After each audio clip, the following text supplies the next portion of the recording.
हमारे YouTube channel पर अहाँ सबके सब गोटा के स्वागत अछि मिथिलावासी के। और हम किस कारण से वीडियो अपलोड नहीं करे छल, लेकिन अब हम वीडियो अपलोड करब। हम अखन मधुबनी स्टेशन देखा रहा छी, मिथिला के प्रसिद्ध मधुबनी स्टेशन है। ये स्टेशन अहाँ सब कखनो नहीं देखने हेबे। वीडियो में देखियो ये मधुबनी के स्टेशन है, तो देखियो अहाँ सबके देखा रहा छी। तो देखियो ये रेलवे स्टेशन से अहाँ के एंट्री हुई है। एंट्री अहाँ कहीं जायल जाए छै, बहुत बड़का स्टेशन है मधुबनी के। अहाँ सबके वीडियो में देखा रहा छी हम। हमारे यूट्यूब चैनल के नाम भेल डमरू मिथिला ब्लॉग। स्टेशन एते बड़का स्टेशन है मधुबनी के, मिथिला पेंटिंग के स्टेशन प्रसिद्ध मानल गेल छै। यहाँ के मिथिला पेंटिंग हम सेहो देखाब। देखियो मिथिला पेंटिंग सब ई सब है। तो ये देखियो वहाँ गाड़ी खुल गए। देखिए ट्रेन भेले, ट्रेन देखिए ट्रेन केना खुल रहा है, जा रहा है अपन जगह पर जा रहा है, जगह के लिए खुल जा रहा है ट्रेन। देखिए भैया स्टेशन के आदमी सब है, जो सब बाहर जता उनके सब फोटो बैठल है। ट्रेन के अपन इंतजार कर रहा है कि कखन ट्रेन होते नहीं होते से। ट्रेन एगो ट्रेन आयल छल, अपन खुल गया।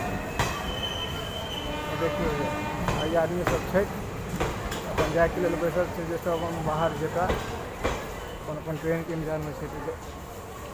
गाड़ी पास हो गया अब फिर कोनो नेक्स्ट गाड़ी आयत तो अहाँ के देखाब। देखे छी जे अब अबैया कि नहीं अबैया। एगो हमारे दोस्तों ब्लॉग बना रहा है, देख लियो। अहाँ के बैक में देखा दिलूँ हैं। अब अहाँ के नेक्स्ट ट्रेन जा रहा है, गंगा सागर एक्सप्रेस आबि रहा है। पटरी खाली है। अब अहाँ सब देख सकै छी जे हम ऊपर जा रहे हैं। स्टेशन तो बहुत निक स्टेशन है। बहुत आदमी सब बैसल अपन सब गाड़ी के इंतजार कर रहा है। हमारे संगे एगो दोस्त है, वो अपन ब्लॉग बना रहा है। देखियो भैया ये मधुबनी के स्टेशन है। अब देखियो वही पर हम चढ़ गए, ट्रेन आबि जाए। देखियो भैया लिखल है स्वतंत्रता सेनानी एक्सप्रेस सुपर फास्ट, वो आबि रहा है। तब अहाँ सब गाड़ी के लिए सब बैसल है। हम एते ऊपर में देखियो कते सुंदर स्टेशन है। इससे इसे देखा रहा है यहाँ के। देखियो बहुत निक है। मिथिला में इएह सब होबाक चाही। तो यही सब मिथिला भाषो बाजऽ लगूँ अपन धीरे धीरे। मैथिली में छी तो मिथिला भाषा क्या नहीं यूज की, हिंदी भाषा कौन कैसे बाजऽ के, ताहि दुआरे जे छै से हम बजै छी। देखियो ई स्टेशन भेल, पोखरि भेल। देख लियो कते सुंदर छै, देखऽ में लगै छै। सबटा देख लियो। बहुत दोस्त सब छै जे सब बना रहल छै वीडियो अपना चैनल पर सब देता। हम मोबाइल से घुमा फिर एक वीडियो बना लै छी अहाँ सबके दुआरे। हमारे यूट्यूब चैनल पर लोड है वीडियो, और ऐसा मैथिली भाषा में वीडियो बनाए। देखियो भैया ये हमारे दोस्त भेल, इनको अपन एगो चैनल है, अपन इहो देता वीडियो। देखियो ये स्टेशन भेल पट्टी है। देखियो आदमी सब है आयल, अपन सब बैसल है। ऊपर से हम देखा रहा है यहाँ के, फ्रेश नहीं दिखाई था। अब हम प्लेटफॉर्म नंबर 2 पर जा रहा है। धीरे धीरे सीढ़ी से देखियो हम धीरे उतर रहा है। अहाँ देख सकते धीरे उतर रहा है। बहुत निक है स्टेशन है, कोनो दिक्कत नहीं है स्टेशन में। बहुत निक है। मिथिला पेंटिंग से वहाँ के वीडियो हम देखे नहीं है। और ये हम उतर रहा सीढ़ी। अब देखियो हम एते उतर के आबि गेलहुँ, अहाँ सबके देखा रहा है वीडियो में। बस कनिके अब उतर के रह गया बाकी। तो हम वो सीढ़ी पार कर रहा धीरे धीरे। बहुत लोग सब आबि रहा है, देख लियो धीरे धीरे सब आबि रहा है। तो वो भाई जैसे वीडियो बनबै छै। ये देख स्टेशन बगल में तालाब भेल। तालाबो बहुत निक लगे रहा है देखे में, बहुत अच्छा है तालाब। अब अहाँ देख सकै छी।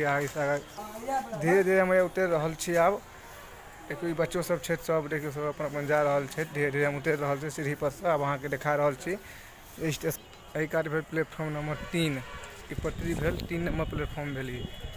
और ई भेल अहाँ के पानि तानि पीबै छथिन जे यात्री सब अबै छथिन, तो सब पानि तानि पीबै छथिन, पानि पीबै वाला भेल। और एक बार अहाँ के दुकान सब भेल। देखियो एहिमे से अपन आदमी सामान लेलथि खेलैत। किछु लोग गेलथि। यहाँ के भेल 2 नंबर प्लेटफॉर्म, जे यात्री सब अखन बैसल छै गाड़ी के इंतजार में।